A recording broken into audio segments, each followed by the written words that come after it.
প্ৰিয় বন্ধুসকল, আজি আপোনালোকৰ বাবে লৈ আহিছোঁ HS সেকেণ্ড ইয়াৰত দিয়া এক্সটেন্সিভ ৰিডিঙৰ এটি পাঠ মাঘ বিহু और মাঘৰ দুমাহী। আমাৰ এই চেপ্টাৰটোত লিখকে অতি সুন্দৰভাৱে মাঘ বিহু বা মাঘৰ দুমাহীৰ বিষয়ে বৰ্ণনা দিছে। মাঘ বিহুৰ সৈতে কি কি উৎসৱ জড়িত হৈ আছে, মাঘ বিহুৰ তাৎপৰ্য কি, মাঘ বিহুৰ সৈতে উৰুকা আৰু মাঘ বিহুৰ সৈতে জড়িত বিভিন্ন খেল ধেমালিৰ বিষয়ে আমাৰ এই পাঠটোত সুন্দৰভাৱে লিখকে বৰ্ণনা কৰিছে। আমি জানো অসমৰ প্ৰধান উৎসৱ বিহু, অসমৰ জাতীয় উৎসৱ বিহু, বিহু তিনিটা, ৰঙালী বিহু বা বহাগ বিহু,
পুখুৰী, জান, জলাশয় আদিত একোটা চুবুৰী বা একোখন গাঁৱৰ ৰাইজে সমূহীয়াকৈ মাছ ধৰে। জাতি ধৰ্ম নিৰ্বিশেষে সকলো লোকে এই মাছ ধৰা উৎসৱত অংশগ্ৰহণ কৰে। এই প্ৰথা অনুসৰি বিল, নদী, পুখুৰী আদিত জাল, পল, জুলুকিৰে মাছ মাৰি ৰাইজে সেই মাছেৰে উৰুকাৰ ভোজ খায়। পুহ মাহৰ শেষৰ দিনটোত উৰুকা উদযাপন কৰা হয়। উৰুকাৰ ৰাতি চেমনীয়া ল'ৰাবোৰে গাঁৱৰ মানুহৰ বাৰীৰ পৰা খৰি, শাক পাচলি আদি চুৰি কৰি আনে।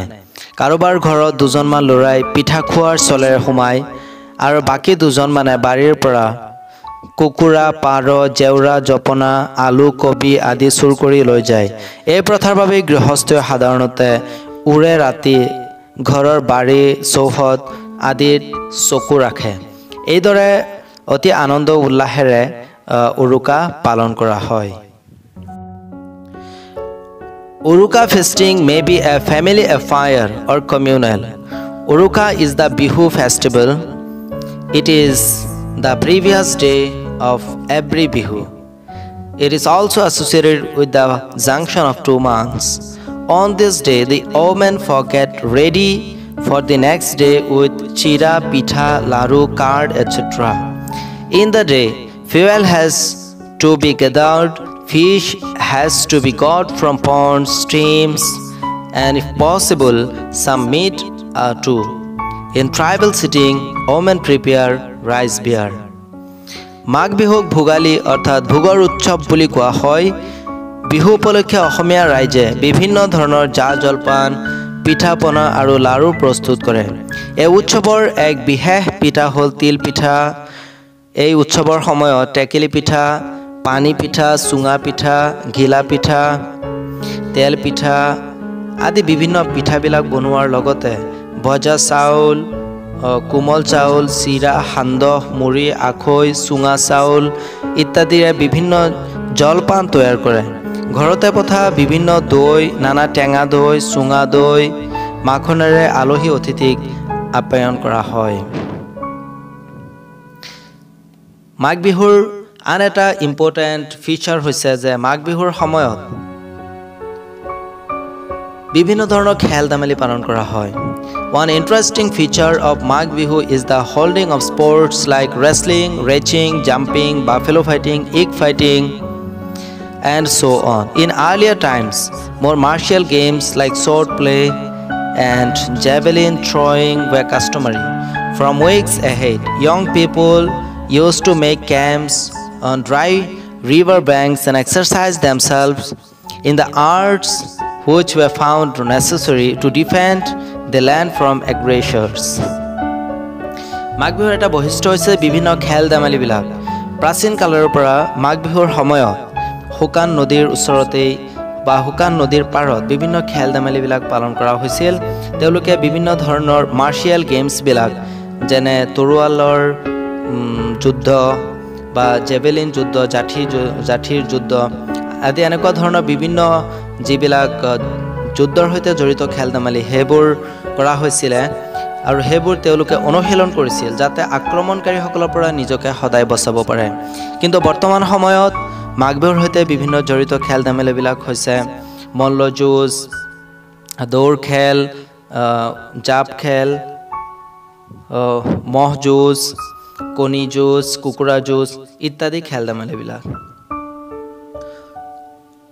অসমৰ বিভিন্ন জাতি জনগোষ্ঠীৰ মাজতো মাঘ বিহু পালন কৰা হয়, কিন্তু তেওঁলোকে অলপ বেলেগ ধৰণে মাঘ বিহু পালন কৰে। তেওঁলোকে মাঘ বিহুক দুমাহী বুলি কয়। মাঘ বিহুত বিশেষকৈ উৰুকা, মেজি, ভেলাঘৰ আৰু ভোগৰ সম্ভাৰ হৈছে ইয়াৰ মূল বৈশিষ্ট্য। কছাৰী লোকসকলে বিশেষকৈ কৃষি উৎসৱৰ ভিতৰত মাঘ মাহৰ মাঘ দুমাহী তেওঁলোকে পালন কৰে। তেওঁলোকে মেজি বা ভেলাঘৰ সাজি লখিমী আদৰৰ উদ্দেশ্যে অগ্নি পূজা কৰে। তেওঁলোকে মেজিৰ গুৰিত সকলোৱে একেলগে তেওঁলোকে ভাত খায় আৰু গৰখীয়া ল'ৰাহঁতে বিভিন্ন সময়ত সিহঁতে পইচা তোলে আৰু সেই পইচাৰে ভেলাঘৰ সজায়। তাত তেওঁলোকে একেলগে ভোজ ভাত খায় আৰু তেওঁলোকে তাত বাচন বৰ্তনখিনি একেলগে ধুৱে। তেওঁলোকে তেওঁলোকৰ বাথৌ দেৱতাক পূজা কৰে আৰু তেওঁলোকে চিফুং, মাদল, খাম বজাই বিভিন্ন ৰং ধেমালি কৰি ভেলাঘৰত তেওঁলোকে একেলগে এসাঁজ খায়। ইয়াৰ উপৰি তেওঁলোকে শাল গছ বা ইচিং গছৰ তেওঁলোকে চাৰিওফালে সূতা বান্ধে আৰু বিভিন্ন নাম কীৰ্তন গায়। এইদৰে কছাৰীসকলে অসমৰ বিভিন্ন সময়ত অসমৰ কছাৰীসকলে দেখা যায় যে তেওঁলোকে মাঘ বিহু পালন কৰে, কিন্তু তেওঁলোকৰ মাঘ বিহু পালন কৰাৰ যিটো ধৰণ সেইটো অলপ বেলেগ। লেখকে কাতি বিহুৰ বিষয়ে কৈছে, কিন্তু তেওঁ বিভিন্ন সময়ত কৈছে যে কাতি বিহু প্ৰকৃততে মাঘ বিহু বা ভোগালী বিহুৰ নিচিনা এটা আনন্দৰ উৎসৱ নহয়। The author considers Kati Bihu as a festival of little significance because it has no public significance. It is a one-day affair for the people of Assam. The people spend a short time for this festival. The ploughman only plant a small bamboo in the field and light an earthen lamp at its foot. Also, in the family yard, a light is put at the foot tulsi plant, and women as well as children sing the prayer of Tulsi only a short time of period at dusk.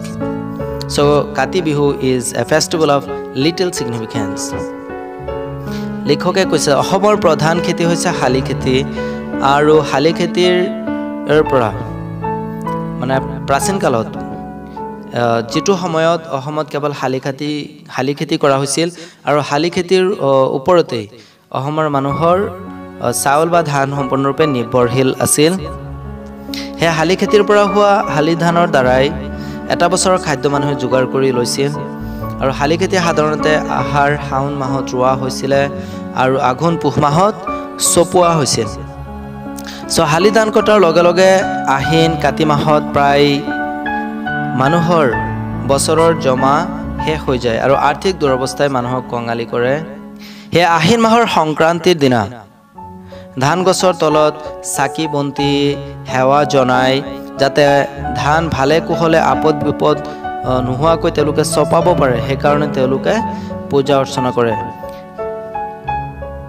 কাতি বিহুৰ দিনা তুলসীৰ তলত চাকি বন্তি বুট মাহ প্ৰসাদৰ সৈতে লক্ষী আইক আৰাধনা কৰা হয় তুলসীৰ তলত চাকি দিয়াৰ উপৰিও আন খেতিত আকাশ বন্তি যাক আমি কওঁ আৰু পদূলিৰ মুখৰ লগতে ধানৰ ভৰলতো চাকি দি লক্ষ্মী আইক আগমনৰ কামনা কৰে ধান খেতিত দিয়া চাকিক আকাশ বন্তি বুলি কোৱা হয় কাৰণ ধান খেতিত দিবলগীয়া চাকি এডাল দীঘল পাহৰ ওপৰত দিয়া হয় এদৰে কাতি বিহু মানুহে পালন কৰে সো আমি দেখা পালো যে কাতি বিহুত কোনো ধৰণৰ ভোগৰ ব্যৱস্থাৰ বিষয়ে উল্লেখ নাই বা কাতি বিহুত কোনো ধৰণৰ আনন্দ উৎসৱৰ বিষয়ে উল্লেখ নাই হে কাতি বিহুক তাৎপৰ্য খুব কম আছে আৰু কাতি বিহুক আনন্দৰ উৎসৱ বুলি ক'ব নোৱাৰি এদৰে লিখকে অতি সুন্দৰভাৱে অসমৰ জাতীয় উৎসৱ বিহুৰ বিষয়ে বৰ্ণনা কৰিছে বিশেষকৈ মাঘ বিহু আৰু মাঘ বিহুৰ সৈতে জড়িত বিভিন্ন উৎসৱবিলাক বৰ্ণনা কৰিছে আৰু কাতি বিহুৰ বিষয়ে উল্লেখ কৰিছে তো বন্ধুসকল আশা কৰিছো সকলোৱে পাঠটো বুজি পাইছে যদি কাৰোবাৰ কিবা ডাউট আছে তেনেহলে অনুগ্ৰহ কৰি মোক কমেন্ট বক্সত জনাই দিব থ্যাংক ইউ